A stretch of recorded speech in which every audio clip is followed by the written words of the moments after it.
करें योग, रहें निरोग। योग के हम इस अभ्यास को अपने जीवन में उतारने का प्रयास करेंगे। आज मैं आपको अनुलोम विलोम कैसे किया जाता है, क्या क्या सावधानियां हैं और क्या क्या इसके बेनिफिट्स हैं, लाभ है, मैं सब बताऊंगा। 5 मिनट अभ्यास करना है। सबसे पहले आपको पालथी मार करके या सुखासन, सिद्धासन या पद्मासन में बैठ जाना है। बैठने के बाद दाहिने हथेली को प्रयोग करेंगे, यानी दाहिना हाथ आगे करके तर्जनी को मोड़ लेना है। फिर दाहिने अंगूठे को दाहिने नाक पे रखिए और बाएं नाक से शुरू करिए सांस लेना। फिर बाएं नासिका को बीच की 2 उंगली से बंद करके दाहिना से छोड़िए। फिर दाहिना से भर के बायां से छोड़िए। सावधानी इसमें है कि बहुत लोग अज्ञानतावश या जानकारी के अभाव में दाहिने नाक से सांस लेना शुरू कर देते हैं, जो बहुत आपको परेशान कर सकता है या आपको हानि दे सकता है। शरीर के हमारे अंदर जो 2 नाक छिद्र है, एक बायां और एक दायां। बायां नासिका को चंद्र स्वर कहते हैं, दाहिना को सूर्य स्वर कहते हैं। चंद्र स्वर चंद्रमा के समान शीतल है और दाहिना सूर्य स्वर आपके सूर्य के समान उष्ण है, गर्म है। जब भी हम कोई कार्यक्रम की शुरुआत करते हैं तो हम नीचे से ऊपर की ओर जाते हैं, यानी ठंडा से गर्मी की ओर बढ़ते हैं। तो आप चंद्र स्वर का इस्तेमाल करते हुए, यानी बाएं नाक से जब भी अनुलोम विलोम करें तो बाएं नाक का ही प्रयोग करके इसकी शुरुआत करें। और अभ्यास के दौरान नाक से कोई आवाज़ नहीं निकालना है, बहुत धीरे धीरे अभ्यास करना है। साउंडलेस प्रैक्टिस है, ध्वनि रहित अभ्यास है। बहन जी आवाज़ आ रही है, बहुत धीरे धीरे करिए। कहा गया है शास्त्रों में कि अनुलोम विलोम का अभ्यास करते समय यदि नाक के पास रुई का फाहा भी रख दिया जाए तो आते जाते सांसों से रुई हिलना नहीं चाहिए। रुई ना हिले, इस अभ्यास को करिए। अनुलोम विलोम अभ्यास करने से क्या क्या आपको बेनिफिट मिलेंगे, क्या क्या फ़ायदा होगा, वो मैं बता रहा हूँ।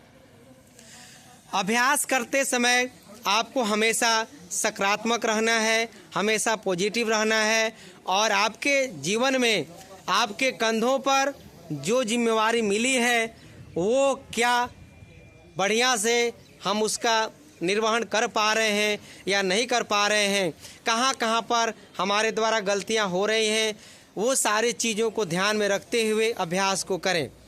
जब बाएं नाक से सांस भरेंगे तो दिमाग का दाहिना हिस्सा आपका स्वस्थ होगा। जब दाहिने नाक से सांस भरेंगे तो दिमाग का बायां हिस्सा स्वस्थ हो रहा है, यानी दाएं और बाएं नाक का संबंध दिमाग के दोनों हिस्से से है। इस अभ्यास को करने से जीवन में कभी भी आपका ब्लड प्रेशर बढ़ नहीं सकता है, ना घट सकता है। हमेशा ब्लड प्रेशर का जो माप है 120/80 रहेगा। इस क्रिया को करने से, इस प्राणायाम को करने से शरीर के अंदर 72,72,10,201 नस नाड़ियाँ एक्टिव रहेंगी। इस अभ्यास को करने से आप हमेशा मानसिक तौर पर स्वस्थ रहेंगे। कभी भी आप एक दूसरे से लड़ाई झगड़ा नहीं कर सकते हैं, कभी भी आपके मन में तनाव, कभी बेचैनी, घबराहट नहीं हो सकती है। इस अभ्यास को करने से कभी भी आपको हार्ट अटैक, हृदय गति नहीं रुक सकती है। बहुत अच्छा अभ्यास है। इस अभ्यास को कम से कम 5 मिनट करिए। 4 मिनट हुआ है, 1 मिनट और करिए। ज़्यादातर देखा गया है कि अनुलोम विलोम करने में लोगों को परेशानी होती है। कपालभाति कर लेते हैं, लेकिन अनुलोम विलोम करने में अंदर से बेचैनी होने लगती है। बार बार आँख खोलते हैं, बार बार इधर उधर कमर हिलाते रहते हैं या ताक झाँक करते हैं। इसलिए अनुलोम विलोम करते समय आपका ध्यान उगते हुए सूर्य पर या चंद्रमा पर या कोई विशेष वस्तु पर केंद्रित करके इस अभ्यास को करें। आते जाते हुए सांस को करिए। बहन जी करिए इस अभ्यास को, अभ्यास नहीं रोकिए।